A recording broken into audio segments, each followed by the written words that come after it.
Natalie AI thing seems utterly preposterous and ridiculous. And even for an MCU show, I'm finding it to be a little bit of a bridge too far to go. The heist crew, all lame. Every single one of them, all lame. Going out there from the media that you are just a racist if you don't like Ironheart. The reason it's getting this backlash, the reason it's getting bad reviews, the reason that fans don't like what they see, it's just because all the damn racists out there. There is also way too much focus on the LGBTQ community by the fandom in a negative manner, and it just needs to go away, I think, for a healthy story to grow, and for Riri to really share her limelight with fans. And so in this, I'm not sure what they're meant to be, because this character isn't to be confused with Slug. Slug, our hacker extraordinaire. Who is also the exact opposite in the same show. I'm really confused. Ironheart is dead on arrival, and deep down, we all knew it. It's not just another forgettable Marvel spin-off. It's the poster child for everything that's gone wrong with Disney's storytelling. You can smell the factory glue still drying on it. Ironheart isn't a show. It's a checkbox manifesto. There's no passion behind it, no audience begging for it, no creative soul pumping through its circuits. It's Marvel's hollowest attempt yet to bottle up a buzzword and sell it as legacy. And it's failing hard. Yeah, and it's like the real Tony Stark. It's like back somehow. And there's like a moment where she's flying through and he's like, who is that? And she's like, I'm Ironheart, Mr. Stark.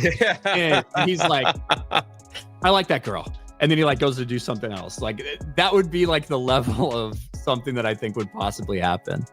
This isn't a hot take. It's the natural endpoint of Disney's industrial DEI machine, churning out content that confuses visibility with depth and identity with character. They're not building stories anymore. They're assembling templates and praying a social media echo chamber will do the rest. And Ironheart? Ironheart is what happens when a billion-dollar studio tries to birth an icon without ever asking the audience if they wanted one. It deserves your attention. Ironheart deserves your attention. That's how I knew. I was like, oh, they are desperate to get people to watch this damn show.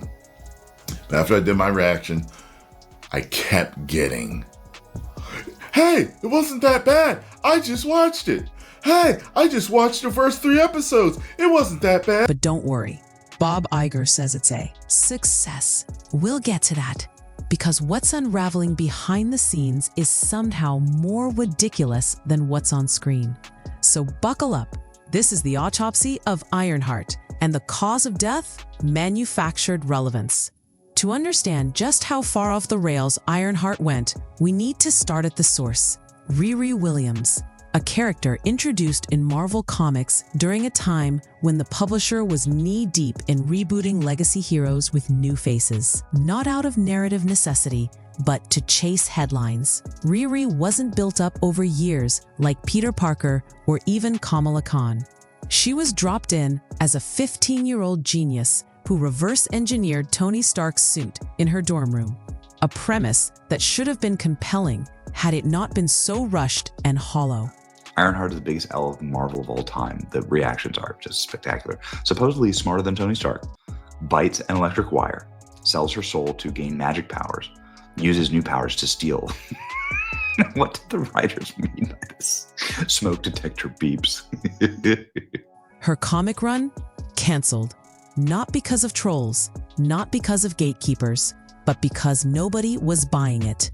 It wasn't some conspiracy of toxic fandom or fragile masculinity. It was indifference, the kind that stings more than hate. People just didn't care. There was no investment, no organic fan base crying out for more. But instead of learning from that failure, Marvel Studios doubled down. They didn't nurture Riri into the MCU. They airdropped her into Black Panther: Wakanda Forever, a film already overstuffed with its own ideas. No development, no emotional hook. Just, here's the new Iron Man. Deal with it. It was corporate creation at its peak, born from a boardroom, not a story. And now they've built an entire show around her, expecting everyone to cheer like it's the second coming of Tony Stark. Ironheart is practically unwatchable. Toot toot, Jerry laughs. Yes, there's an alphabet character.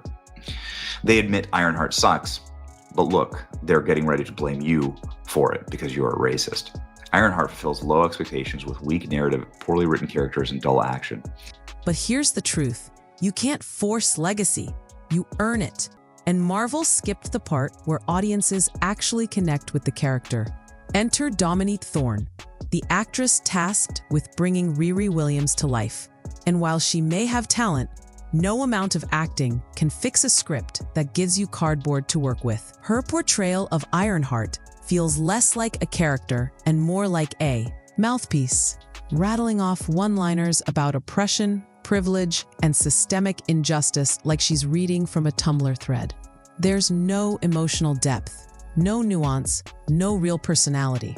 She's smart because the script insists she is. And why she's frustrated. That's how I feel watching her interviews. How do you feel about the impact that she's having on young Black girls? And I'm going to be completely honest, on Black women. You know, this is yet another area that's getting vibrant. It's getting full in the way that it should be. Not because the audience sees it unfold naturally. And when criticism inevitably poured in, not about her race, not about her gender, but about the lack of development or relatability, how did she respond? Not by reflecting. Not by improving the craft or engaging fans in good faith. No, instead she jumped to the scorched earth approach. If you don't like Ironheart, you must be sexist or racist. This tired deflection doesn't just hurt the show, it damages legitimate conversations about diversity in media.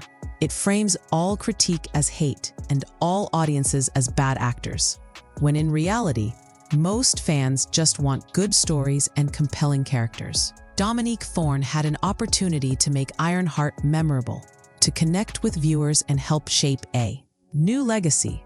Instead, what we got was defensive posture, social media spats, and a performance that felt like it was drowning under the weight of the message. Does it defy the haters?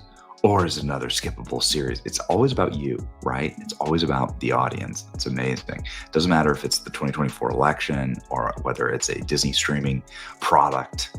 It's always about like how evil is the actual voters? How evil are the audience? Acting isn't about lecturing the audience. It's about showing them something real. And Ironheart never even tried. Now let's talk about the man behind the curtain, Bob Iger, the CEO of Disney, or as some now mockingly call him, Bob Iger, thanks to his increasingly unbelievable PR spins.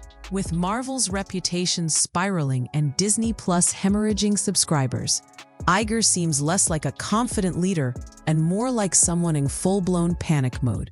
Ironheart's failure hasn't triggered introspection or accountability. Instead, Iger's response is the corporate equivalent of putting fingers in his ears and shouting everything's fine. In a recent press release, he actually claimed the show was a wide success, ignoring abysmal ratings and dwindling fan interest. It's the kind of statement that feels like it came straight out of a satire, like declaring the Titanic's descent a new form of luxury submarine travel. What's more infuriating is Iger's continued insistence that Disney isn't participating in any kind of culture war, that they're simply telling diverse stories for the sake of inclusion. But when the content consistently feels like a lecture instead of entertainment, when the storytelling takes a backseat to message pushing, people notice. And rather than address these concerns honestly, Disney doubles down. Iger even went as far as to say that diversity and inclusion should sometimes be valued more than the story itself. That isn't just tone deaf. It's a direct slap in the face to the fans who built the MCU. People didn't fall in love with Marvel because of quotas or hashtags. They came for compelling arcs, deep characters, and stories that made them feel something. Iger's current strategy of denying, deflecting, and dismissing criticism only proves one thing. Disney is no longer listening to its audience. And if they keep going down this road, they'll keep losing them. So now, desperate for a last-minute miracle, Disney rolls out its secret weapon, Mephisto. Yes, that Mephisto. the demonic Marvel villain fans have been speculating about since the early days of WandaVision. And who's stepping into the red skin this time? None other than Sacha Baron Cohen.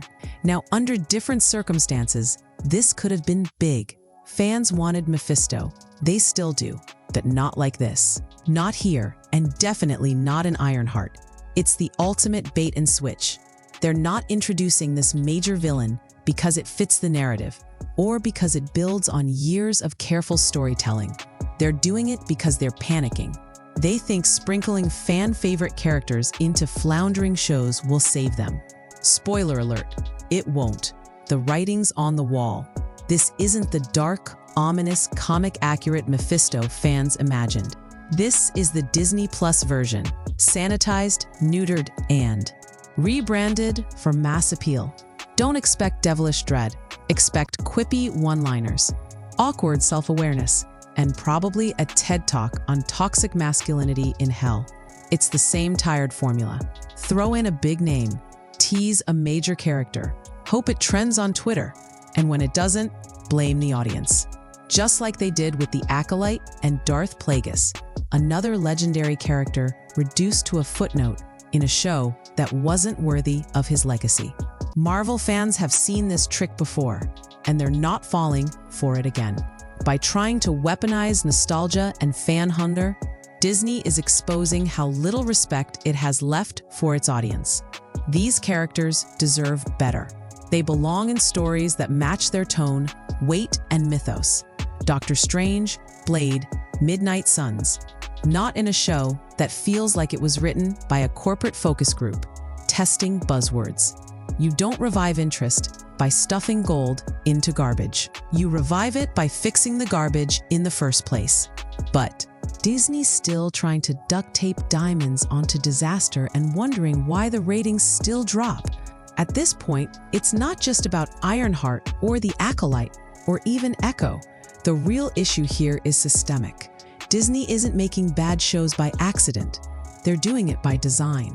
They've created an environment where creativity dies under corporate mandates, where characters are just content modules, and where storytelling takes a backseat to messaging, metrics, and manufactured moments. Every decision feels like it was made in a boardroom, not a writer's room. Every plot twist feels like a reaction to Twitter discourse, not the result of thoughtful planning. And every character reveal feels like a desperate attempt to claw back relevance, not an earned part of a compelling universe. This is Disney's self-sabotage in real time. Instead of listening to fans, they mock them. Instead of course-correcting, they double down. They blame toxic fandoms when their shows fail, but never stop. To ask why the fandoms are angry in the first place, it's not hate for diversity, it's hate for mediocrity being shielded by diversity as an excuse. And it's not just Marvel. Star Wars is circling the same drain. When every major IP under your belt is bleeding viewers, getting review bombed or boosted artificially, and becoming cultural punchlines, maybe the problem isn't the audience. Maybe it's you. Disney thinks they're too big to fail, but audiences have options now. Better writing, more passion, and actual respect for the material from indie creators, streaming competitors, and even fan projects. Marvel used to be the gold standard in interconnected storytelling. Now, it's a cautionary tale. The more they pump out content without care, the more they dilute their own brand. And no amount of flashy cameos, multiverse chaos, or Mephisto hype is going to save them if they keep burning trust with every show they release. So here we go again. The big red panic button, Mephisto. Marvel fans have been theorizing about Mephisto's arrival since WandaVision. And now, Disney thinks it's finally time to cash in on that speculation. Enter Sacha Baron Cohen as Mephisto. A-lister casting? Sure. Potential to be amazing? Maybe. But let's not kid ourselves. This move reeks of desperation. This isn't a well-earned character reveal. This is a last-ditch effort to salvage a show nobody asked for and fewer are watching. It's not fan service. It's fan bait. But here's the problem. Fans aren't taking the bait anymore. They've been burned too many times. We've seen this play before. Dangle a legacy character, tease some dark mystery, hope the buzz buys them a few more views. But it doesn't work if the core story is weak. If the show lacks purpose, no amount of name drops or devilish charm will save it. Mephisto deserved to appear in Doctor Strange, Blade, Moon Knight, dark corners of the MCU where his presence would matter. Not shoehorned into a series already weighed down by hollow writing and paper-thin themes. This move proves Marvel thinks spectacle can replace substance, that hype can substitute for heart. But fans aren't asking for more surprise cameos. They're asking for better stories, for characters they care about, for dialogue that doesn't sound like it was written by a PR team doing damage control. So yes, Mephisto is finally here, and he's being wasted. And the saddest part? He's not here to elevate the MCU. He's here to resuscitate it. And if this is what Marvel has to resort to just to keep a show on life support, they're in more trouble than they realize. And just when you think the creativity drought couldn't get any worse, enter the next baffling decision. Introducing a character named Zelma, a carbon copy of HBO Max's Velma. You can't make this stuff up. Not only does she look, talk, and act like Velma from that infamously panned show, but she brings along the same snarky, insufferable energy that turned viewers away in droves. It's like Marvel executives sat in a boardroom and said, hey, let's take a universally disliked character archetype and drop her into this mess. That'll help. This isn't just lazy, it's insulting. Copy-pasting an unpopular character archetype into a dying show doesn't scream innovation. It screams creative bankruptcy. And it shows Marvel no longer knows what made their stories resonate in the first place. Characters like Tony Stark, Steve Rogers, and even Wanda Maximoff weren't just loved because they were superheroes. They were loved because they had depth, growth, vulnerability. They felt real. Zelma, like so many characters in Ironheart, feels manufactured, like she was built in a focus group lab, optimized for TikTok virality and DEI checklists, rather than storytelling. At this point, it feels like Marvel is grasping at anything to keep this crumbling tower upright. They're scavenging the worst ideas from failed properties and stuffing them into a show that was already struggling to find its identity. Instead of asking why fans are tuning out, they double down on the gimmicks. More quips, more archetypes, more noise, less soul. And let's be honest, fans aren't rejecting these shows because they hate new characters. They're rejecting them because the characters are poorly written, emotionally hollow, and creatively stale. Zelma is just the latest symptom of a studio that forgot its audience wants substance, not stereotypes in cosplay. Now let's talk about what really matters in Hollywood, the numbers. And Ironheart? It's not underperforming. It's not finding its footing. It's straight up tanking, collapsing, imploding. The kind of failure that makes execs stop returning phone calls. You don't need industry connections to figure it out either. Just look at the silence. When a show is a hit, Disney plasters that success everywhere. Press releases, banner ads, tweets, engagement metrics. They'll shove it in your face until it's inescapable. But when it flops, suddenly the data goes dark. No Nielsen ratings, no streaming hours, no celebratory charts showing Ironheart climbing the rankings.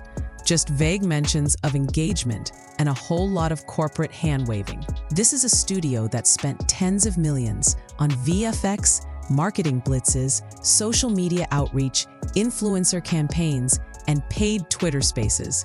And now it's pretending like the silence means success? Come on. Disney poured a fortune into Ironheart. Reshoots, CGI polish, online hype, all of it. They practically tried to brute force this show into relevance. But money can't buy authenticity, and audiences can smell desperation a mile away. When fans see a story that's more interested in moralizing than entertaining, they walk away. And they're walking away in droves. And yet, instead of confronting that reality, the studio's response is the same tired deflection. Blame the audience. The viewers don't understand the vision, they say. It's not the show that failed, it's the who failed to get it. That's not leadership. That's not storytelling. That's gaslighting. You don't insult your audience for not liking your product. You figure out why they didn't and do better. But Disney? They're still plugging their ears, shouting success into the void, hoping someone believes it. Let's talk about the man at the top, Kevin Feige, the architect of the Marvel Cinematic Universe, the mastermind behind Endgame, Infinity War, and the most dominant box office run in Hollywood history. But here's the problem. Feige is still operating like it's 2019 and the audience hasn't moved on. He thinks he can slap a Marvel logo on anything and fans will show up in droves, no questions asked. That era is over. And Ironheart proves it. Feige's vision for Riri Williams was supposed to be the next evolution of Iron Man, the heir to the Stark legacy, a young, black, female genius who could be everything Tony was, and more. On paper, it sounds bold, progressive, like the perfect character for a modern MCU. But in execution, it's hollow. Riri isn't a fully developed character. She's a checklist. She doesn't earn her brilliance. She's just declared a genius. She doesn't grow through struggle. She's told she's already the best. Where Tony Stark was arrogant and flawed, broken and brilliant, Riri is just perfect. And perfect is boring. Kevin Feige has lost touch with what made Marvel's characters resonate in the first place. It wasn't just powers and tech and snarky one-liners. It was humanity, real flaws, earned victories. Tony Stark built his first suit in a cave with nothing. He suffered, bled, sacrificed. Audiences watched him evolve. Riri, she reverse engineers a suit in her dorm room, gets recruited into Wakanda, and boom, instant superhero. No grind, no loss, no heart. And Feige calls this the future of Marvel? That's not just a miscalculation, it's delusion. You can't manufacture legacy. You have to build it, earn it. And right now, Ironheart feels like an imitation of greatness, not its successor. Marvel used to understand that. But the more Feige chases headlines over heart, the more this universe crumbles under its own weight. So there it is. Ironheart isn't just a flop in the making. It's everything wrong with Marvel today. A hollow lead, no creative vision, rushed production, and identity politics dressed up as storytelling. This isn't legacy. It's lazy. Marvel's trying to sell us style over soul. And audiences, we're not buying it anymore. This show was supposed to carry the torch, but instead, it's burning down what's left of the MCU's credibility. If you're tired of seeing your favorite heroes replaced with copy-paste templates and PR stunts, hit that subscribe button right now, because this is just the beginning, and we're exposing all of it. Subscribe for more unfiltered breakdowns of the mess behind Ironheart and everything dragging Marvel down.